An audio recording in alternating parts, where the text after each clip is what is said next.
Halo pemirsa Unhas TV, senang sekali saya Nur Izarasa kembali menjumpai Anda dalam program Unhas Daily. Dalam beberapa menit ke depan kami akan menyajikan berita-berita terpercaya hanya untuk Anda. 1.303 wisudawan dikukuhkan dalam prosesi wisuda periode November tahun akademik 2023-2024. Berikut berita selengkapnya untuk Anda. Universitas Hasanuddin menyelenggarakan wisuda periode November tahun akademik 2023-2024. Wisuda ini berlangsung mulai pukul 8 pagi di Baruga Andi Pangerang Veterani, Kamis 9 November 2023. Prosesi wisuda diawali dengan panduan mengisi Treasure Study. Pengisian Treasure Study diperuntukkan bagi alumni yang lulus 1 tahun sebelumnya. Treasure Study 2024 untuk alumni yang lulus tahun 2023. Wisuda Universitas Hasanuddin dibuka oleh Rektor Universitas Hasanuddin, Profesor Dr. Insinyur Jamaluddin Jompa, MSc. Dalam pidatonya, ia menyampaikan di usia Universitas Hasanuddin yang ke-67, Unhas terus berbenah meraih prestasi di tingkat nasional hingga tingkat internasional. Sebanyak 1.303 wisudawan dari 15 fakultas dikukuhkan langsung oleh Rektor Universitas Hasanuddin. Dengan rincian jumlah lulusan, program sarjana 745 orang, spesialis 35 orang, profesi 300 orang, magister 180 orang, dan doktor 43 orang. Pertama untuk jumlah wisudawan itu tetap kita maksimalkan dalam artian bahwa kita akan mengejar masa studi atau tepat waktu, selesai tepat waktu. Dan alhamdulillah kemarin tahun lalu di tahun 2022 Agustus itu kami punya data kurang lebih 13.200 mahasiswa yang tidak tepat waktu. Kita dorong sampai wisuda hari ini ya tersisa sekitar 3.000. Jadi dan terbukti hari ini wisuda itu jumlahnya 1.303 wisudawan kita. Dan untuk mutu tetap jalan di tiap prodi, itu ada regulasi, ada audit mutu internalnya, ada melalui AMI, ada gugus penjualan mutu dan peningkatan reputasi, dan ada LP2M yang selalu mengontrol mutu dari setiap lulusan dari Universitas Hasanuddin. Dalam wawancaranya, ia juga menjelaskan tujuan Treasure Study untuk melihat capaian alumni sebagai bentuk transisi dari dunia pendidikan tinggi menuju ke dunia kerja. Penilaian tersebut berupa masa kerja alumni, evaluasi kompetensi kerja, hingga melihat umpan balik alumni sebagai indikator kinerja atau IQ. Wisuda ini dihadiri oleh Majelis Wali Amanat, Senat Akademik, Wakil Rektor, Dekan Fakultas dan Sekolah Pasca Sarjana, para wisudawan, serta orang tua wisudawan. Acara ini ditutup dengan pembacaan janji lulusan. Kementerian Pendidikan Kebudayaan, Riset dan Teknologi Universitas Hasanuddin menggelar fokus group discussion tentang tugas belajar di Gedung Rektorat Lantai 4 Universitas Hasanuddin pada 8 November 2023. Berikut berita selengkapnya untuk Anda. Fokus group discussion penyusunan peraturan rektor tentang pemberian tugas belajar untuk dosen berstatus non-PNS tidak tetap merupakan kegiatan dalam rangka penyusunan aturan yang dibuat untuk digunakan sebagai dasar dalam pengembangan karya bagi dosen yang berstatus non-PNS tidak tetap, baik yang reguler maupun yang non-reguler. FGD ini diawali dengan arahan dari Direktur Sumber Daya Manusia Universitas Hasanuddin oleh Dr. Idarma Pangara SPPD SPJPK. Dilanjutkan diskusi yang dihadiri oleh Wakil Rektor Bidang Sumber Daya Manusia, Alumni dan Sistem Informasi Universitas Hasanuddin, Profesor Dr. Farida Patitinggi SHM. Juga turut hadir Profesor Dr. Insinyur Nasaruddin Salam MT dan Profesor Dr. Andi Pangerang Moenta SHM HDFM dan beberapa staf lainnya. Ya, baik, terima kasih. Jadi saat ini kita sedang FGD terkait dengan penyusunan peraturan rektor untuk pemberian tugas belajar bagi dosen yang berstatus non-PNS tidak tetap. Ya, jadi ini pun juga kita berikan dibuat aturannya dalam rangka untuk menjadi dasar di dalam pengembangan karir bagi dosen kita yang berstatus non-PNS tidak tetap, baik yang reguler ya maupun yang maksudnya non reguler seperti itu ya, dalam arti NPTT yang ber-NIK maupun yang belum ber-NBK ya.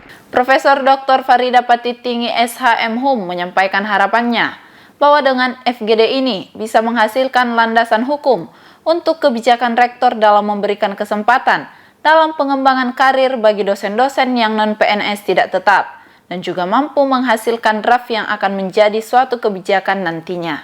Andrea Ririn Karina, Muhammad Aslan, Unhas TV.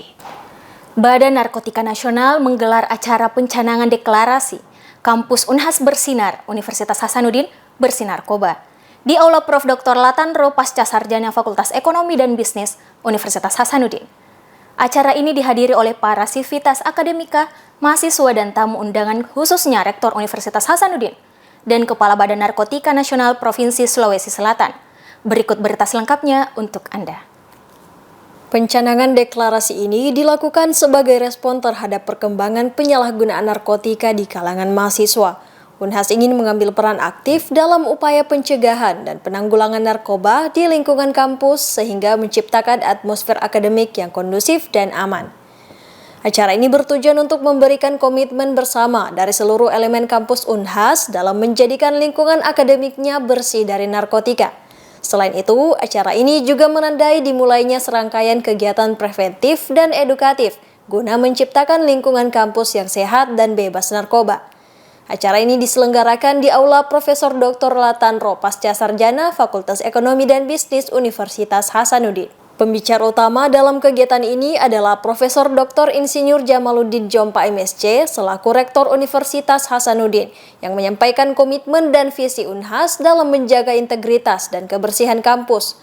Brigjen Pol Guru Ahmad Fadianto selaku Kepala BNNP Sulsel sebagai narasumber yang akan memberikan wawasan dan data terkini mengenai permasalahan narkoba di Sulawesi Selatan. Seluruh sivitas akademika, mahasiswa, dosen, dan staf Unhas turut hadir untuk menunjukkan dukungan serta keterlibatan dalam upaya pencegahan narkoba di kampus. Acara dimulai dengan sambutan dari Rektor Universitas Hasanuddin, diikuti oleh presentasi dari Kepala BNNP Sulawesi Selatan. Puncak acara adalah deklarasi bersama oleh Rektor, Kepala BNNP Sulawesi Selatan, dan perwakilan mahasiswa untuk memastikan komitmen bersama terhadap kebersihan narkoba di lingkungan kampus. Sebagai bagian dari acara, dilakukan juga demonstrasi latihan pelacakan narkotika oleh anjing pelacak. Sejumlah kardus yang ditempatkan secara acak di aula akan dijadikan tempat latihan untuk menunjukkan kemampuan anjing dalam mendeteksi keberadaan narkotika. Baik, nanti kita koordinasi lebih lanjut, nanti kita tunjuk nanti liaison officer-nya dari Unhas siapa, dari kita siapa, bisa saling koordinasi untuk apa sosialisasinya, apa rehabnya atau gimana nanti kita lakukan.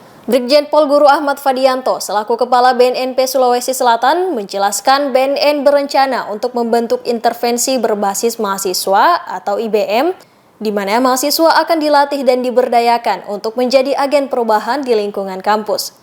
Tentu pertama rasa syukur ya akhirnya kita dengan BNN Pak Jenderal sudah berkomitmen secara formal kelembagaan yang jelas keberhasilan tentu diukur oleh banyak hal, salah satunya oleh semakin semaraknya komitmen kita bahwa narkoba itu adalah sesuatu yang harus kita perangi sampai ke akarnya. Profesor Dr. Insinyur Jamaluddin Jompa MSc selaku Rektor Universitas Hasanuddin menambahkan pemeriksaan secara rutin akan dilakukan dan juga pemantauan di semua sudut-sudut lokasi yang berpotensi atau mencurigakan. Jadi untuk ketika pengadaan pertama anjingnya itu dibeli, di sana itu sudah ada tim yang memverifikasi apakah anjing-anjing tersebut layak untuk dijadikan anjing pelacak narkoba ke depannya yang profesional. Setelah dilakukan seleksi di markas K9 BNN Lido itu, di sana mereka diulangi lagi latihan dasar. Jadi untuk pertama kali anjing itu bukan langsung satwa K9. Dia itu disebut satwa anjing. Maaf agak kasar, tapi itulah memang bunyi perkanya seperti itu. Satwa anjing. Ketika dia sudah melewati pelatihan dasar dan dinyatakan lolos untuk pelatihan selanjutnya, barulah dia bergelar satwa K9 BNN RI. Seperti itu.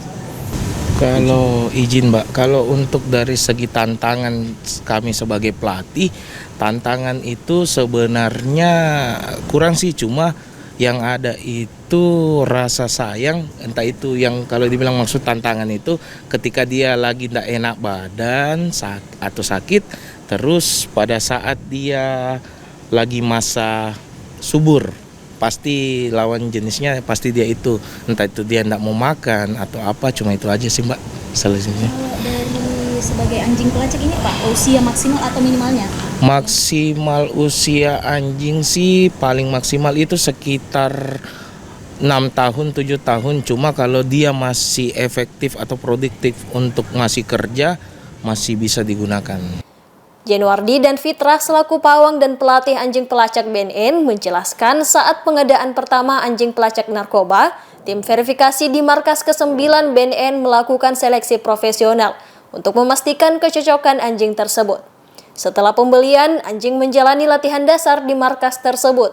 Setelah lolos seleksi, anjing baru memperoleh gelar sebagai Satwa ke-9 BNN Republik Indonesia. Berita tadi sekaligus menutup perjumpaan kita hari ini. Terus saksikan Unhas Daily hanya di Unhas TV. Saya Nuriza Razak beserta kru yang bertugas pamit undur diri dan sampai jumpa.